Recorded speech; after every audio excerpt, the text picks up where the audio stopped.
Okay, we'll do another box opening here. I left it in the snow and ice here. The winter, they just won't give up. This should be a radio. It's all wet, so I have other boxes to get to, but this one being wet, I want to get it out of the wet box. There are prettier radios out there, but I chose this one for a reason. I'll show you in a minute. He said, don't worry about packing. He wouldn't let me go pick it up. The seller would not let me hand carry it. I asked him to double box it, which it's not double boxed. Single box. It's taken some hits. I don't know if it's Bakelite or plastic. It is plastic. No double box. I hope it doesn't have any darn cracks in it. It looked horrible, this here stuff, but I think it's just dirt. It looked like rust in a metal cabinet, but it's actually plastic. Let's get it out and take a look at it and make sure we don't have any cracks in it. It's a Sears Silvertone AM/FM. The reason I bought it is because it says for the FM section. I'm not sure if it has a phono input. We'll get this out of the box and get a look at it. It's amazing. No styrofoam, just some crumpled up newspaper and a little bit of plastic wrap. I thought it was a metal radio, and it looked, like I said, from the pictures.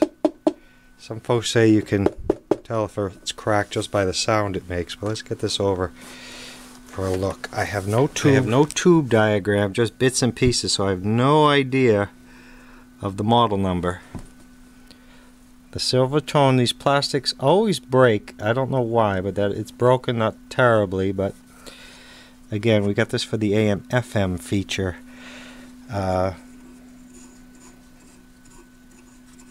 Pretty unique there. Like I say, this looked like rust or something, but it's not. I bet you that will clean up just fine. Let's have a look inside quick. There really is no inside other than just take maybe the antenna off. Otherwise, I would have to unbolt the chassis. It looks like I might as well take out the chassis.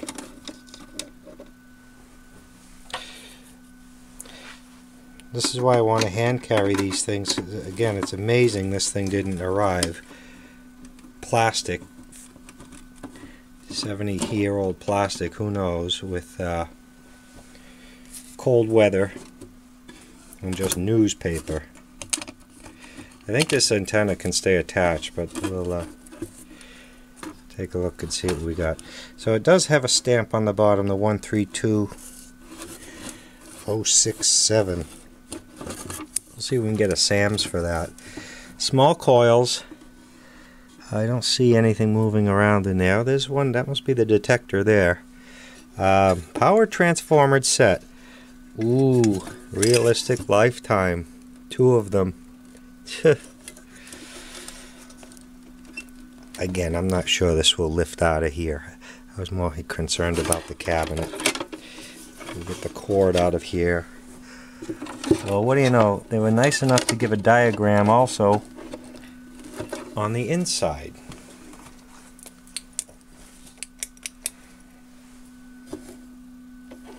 Be able to get the model number of that. There's our parts listing.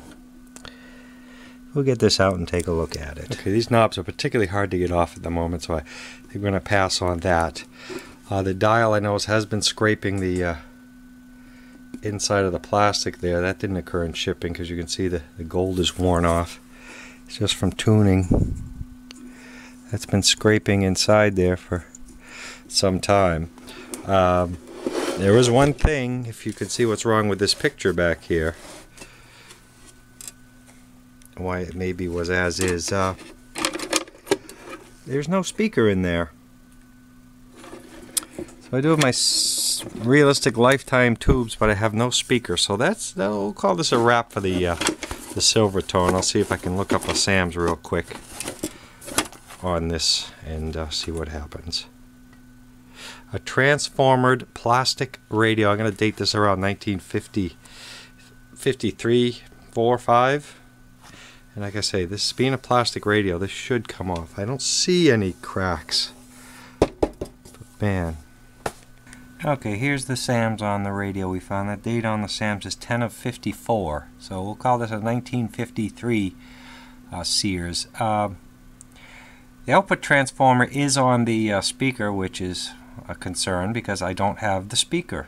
So we'll have to find something that has a 6v6 output, and we'll have to find a impedance-wise a matching transformer for that. This is a horrible scan too, by the way, but any event, I can't plug it in and try it because there's no speaker in it. And hopefully we have some idea of the impedance or the ohmage of the speaker and the output transformer. So that'll be it for the Sears. Transformer powered AM/FM table radio. Okay, again, so using a non-marring tool, I was able to massage these knobs off of here without breaking them.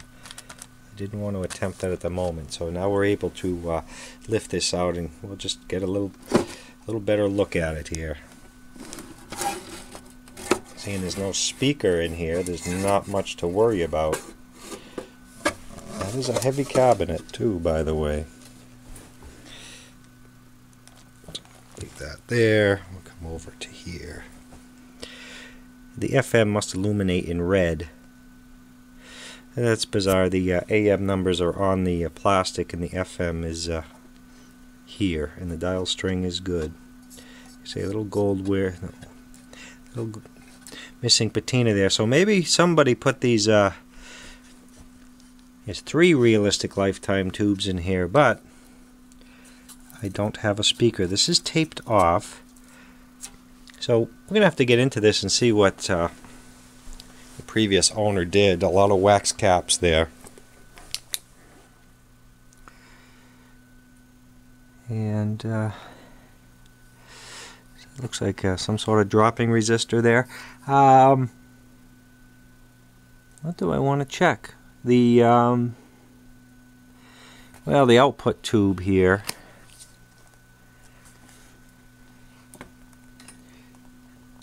It says JABC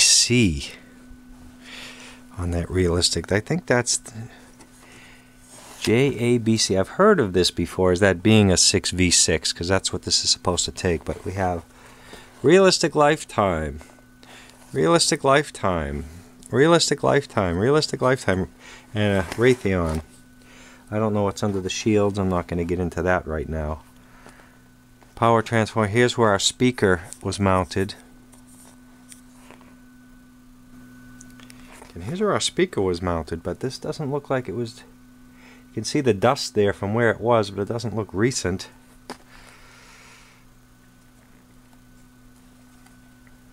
The price we have to pay for an FM radio. But there you have it. I don't know what this wire here is sticking out of the tuner can over here. And we have one other black wire here. And we have, like I said, this over here. And the JABC USA Realistic Lifetime, which I've read this before. I don't want to pull this out one-handed. I can't get a grip on it. But alright, we'll call that a wrap for the Sears AM/FM from on or about 1953. Okay, and this will be the end. This will be the end. But I just wanted to do one thing with this goo that's here, is that it's simply using cold water. I'm done using warm water on things. It's just going to wipe right off. So this will clean up. It will clean up quite nicely. That brown goo, which I thought was rust on a metal cabinet, it's probably mouse dung for all I know. But there we go. Just it's a little bit of just orange clean. I'm using orange, rind, and vinegar. Making it worse here. You can wipe that. They were nice enough to include a schematic. I will button this up and give you one more showing with the chassis. Just a quick look at the wiring off of the plate of the output tube. It looks like, see, I have the red and the blue, and that looks like they offloaded a speaker. They probably had an external speaker with the transformer mounted on it, or the speaker was someplace else, so it was a homebrew addition to the Sears Silvertone. So there we are, all put back together in what will end up appearing and being a nice radio. So that'll be the end for now, as we have other projects to get to, but like I say, it cleaned up nice. This will all clean up. And thanks for watching.